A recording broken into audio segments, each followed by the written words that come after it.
Alright everyone, how we doing? That was fabulous, wasn't it? Absolutely fabulous. Celtic 6, Aberdeen 0. Aberdeen's bubble burst, I think it's fair to say. Celtic into the final of the League Cup. And we've got a lot to chat about.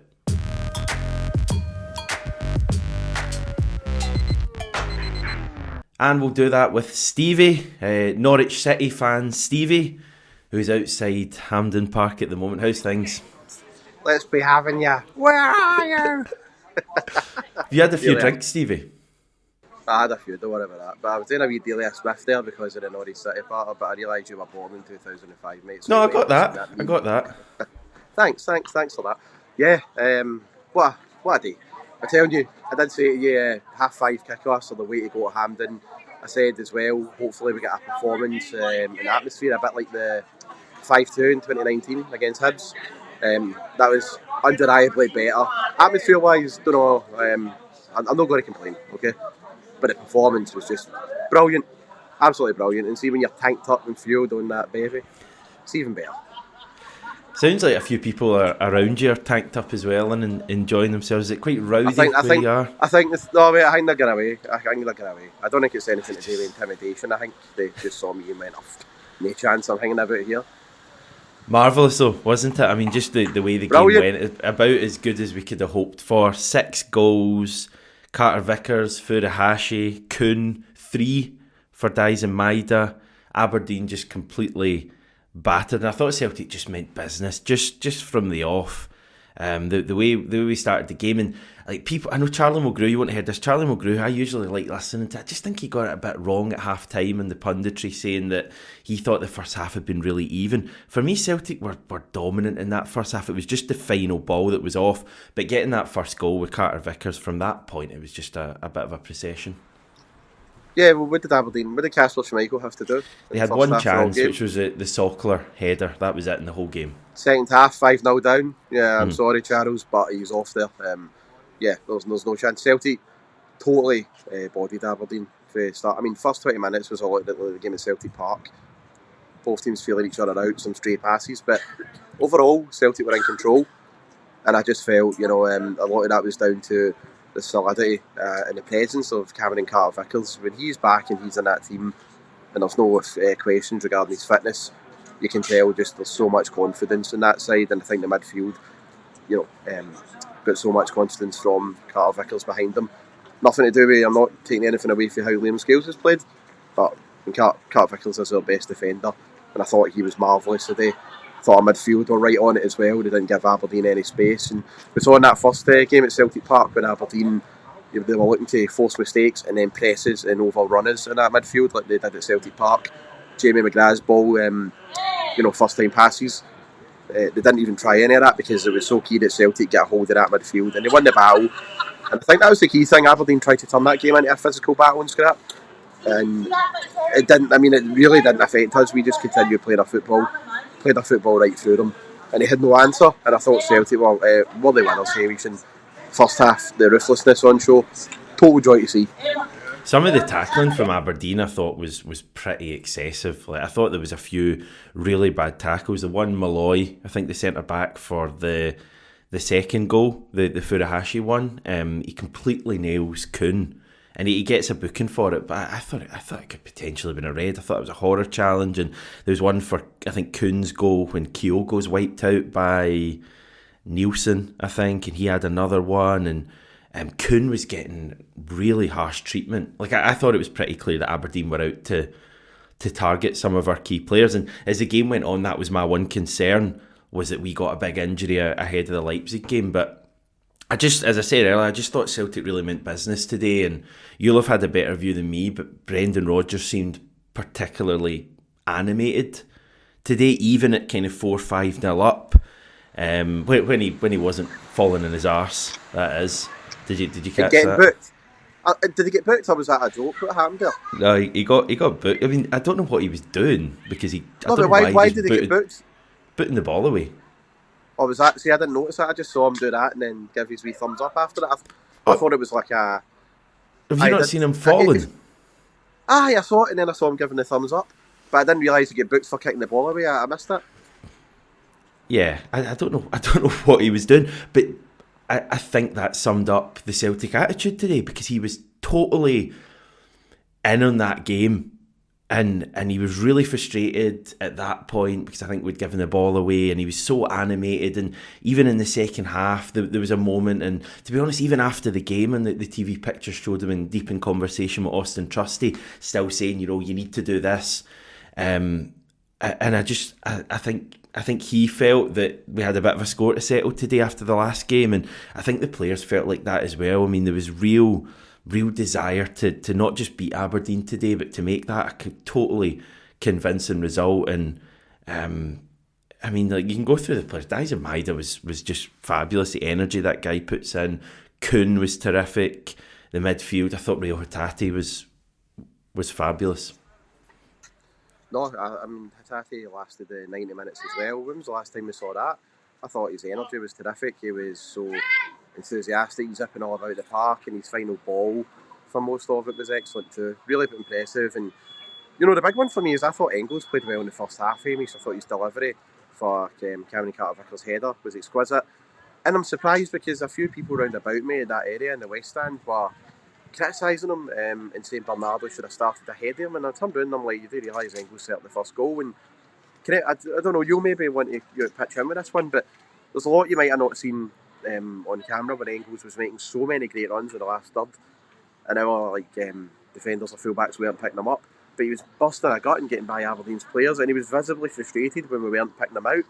And he was he had the vision to see to basically get in behind the players, and I'm surprised that our players didn't, our midfielders, fullbacks didn't pick him out. But I thought he was fine in the first half. I thought also had a part to play in the fourth goal as well, didn't he? I think him and Hatate for Maeda's second goal.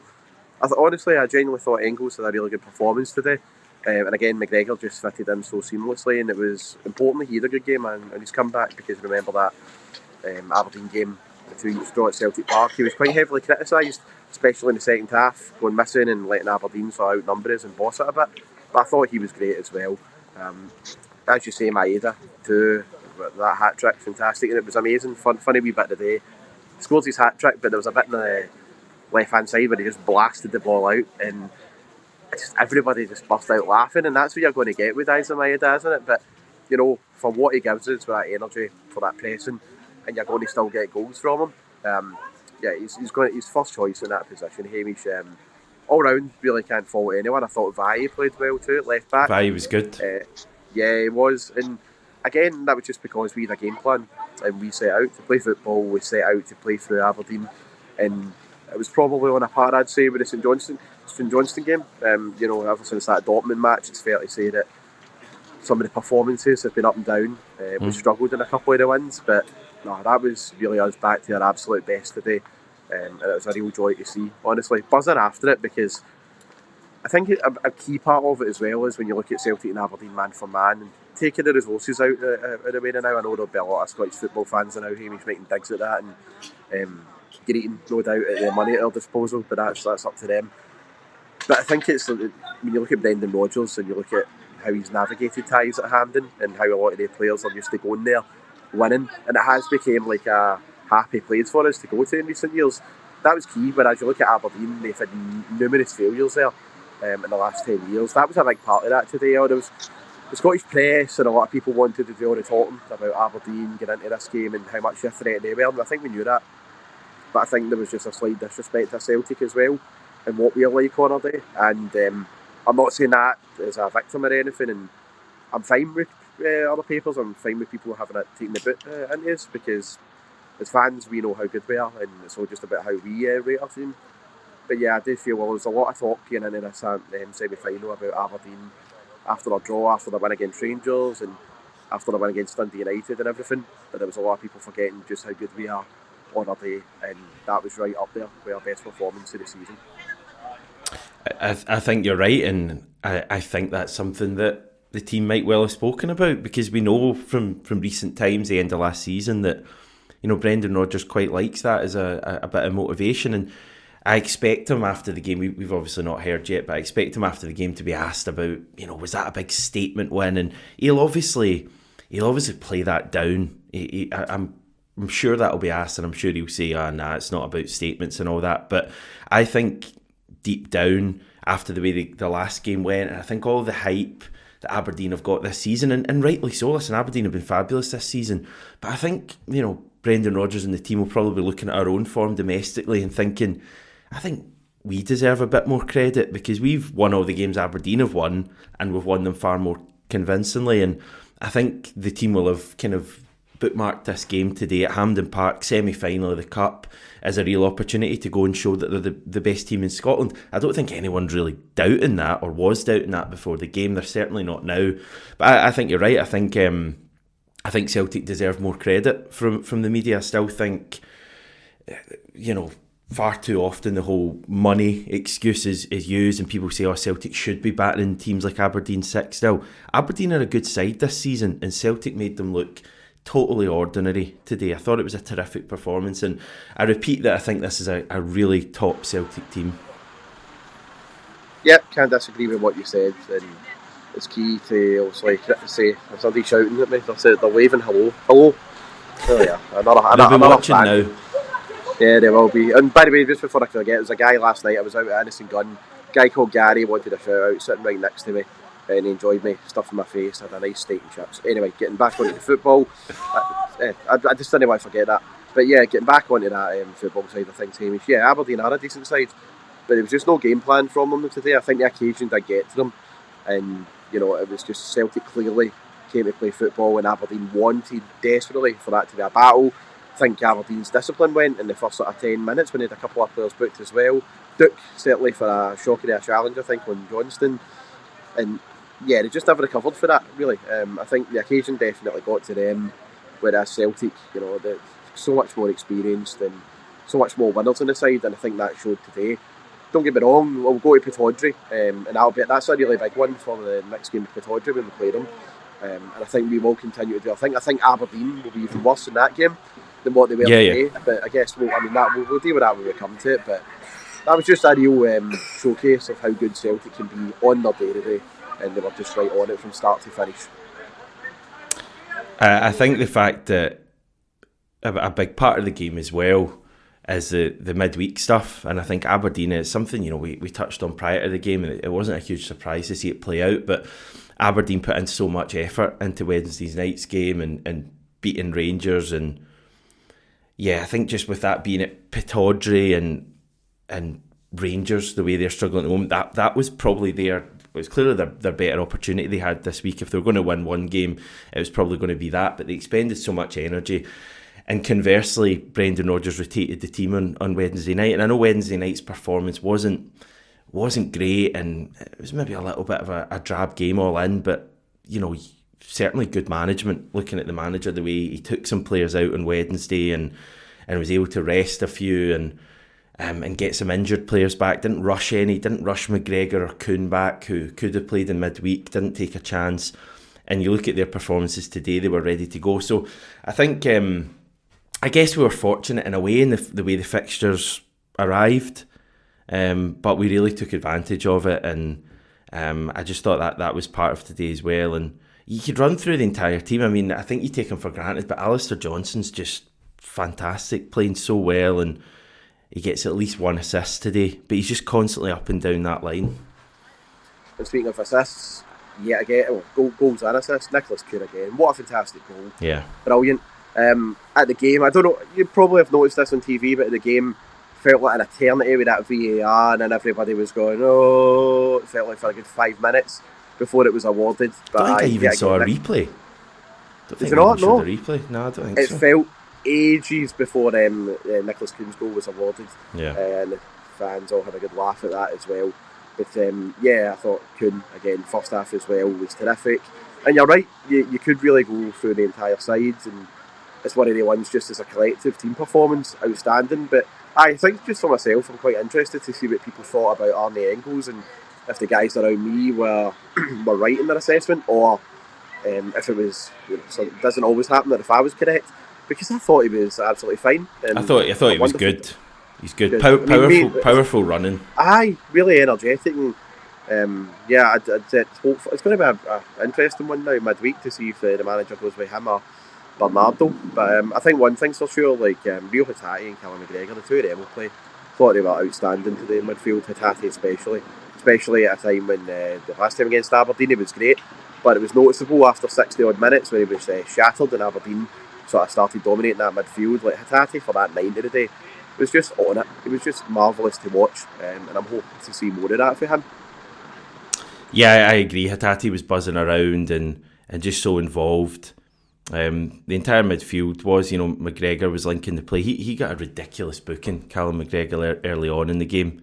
Totally ridiculous. I don't even think it was a foul. I thought Ken Clancy had a strange game, probably more in the first half, but letting some of the Aberdeen challenges go and then booking our guys for very little. So I thought that was a bit of a strange performance. Any referee gripes? Just at the start of the game, really, when people... Oh yeah, we've not even touched people, on that. People could see the game, like we were all around us, like come on. Like, so okay, it was I don't know what to do with VAR, TV. Stevie. It was to do with the Was VAR. okay. I think apparently they couldn't draw the lines for offside, which seems kind of amateur hour, but you're not surprised. No, far from it. Right, okay, we thought it was something to do with the visibility of the camera at Premier Sports or something. No.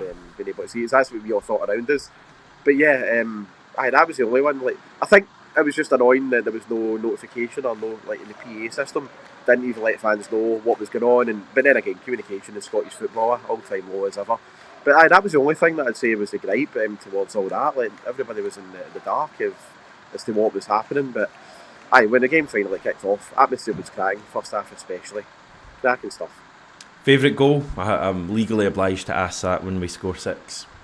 Nicolas Kuhn's one. Just beautiful, beautiful finish. As I said, two of them we were blessed today. I love a right good in off the bar finish. I thought Kyogo's was going over. I thought he'd ballooned it. Yeah, I did too, and his one, and Nicolas Kuhn, just a finish in off the bar. Sublime, aesthetically pleasing. But I'm going to go with Nicolas Kuhn.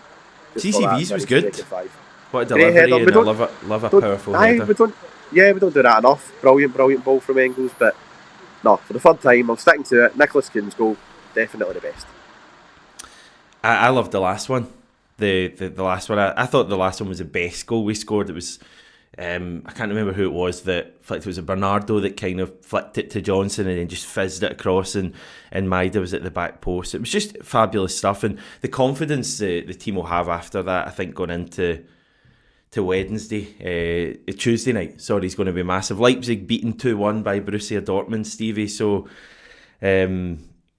yeah, it's going to be a big one now. Short turnaround for Tuesday night, but as I say, the team are going to be brimming with confidence. We might see a few changes. I think Taylor might come in, but to be honest, other than that, it probably will be the same team. Midfield's the one. Will he bring in Bernardo? I don't think he will. I don't think he will. Yeah, I think he'll stick with Engels too, because bear in mind it's going to be so important we get a delivery, set piece corner on Tuesday, and Engels is a man for that. And we now, we trust in CCV there. We saw against Slovan Bratislava we do possess a threat from corners. So we saw again today, Engels with his delivery can be a fantastic weapon. So I think you're probably right. I think he will stick with him. It would be interesting to see. I wouldn't be too concerned if we brought in Bernardo, but I think that midfield probably will start that we saw today.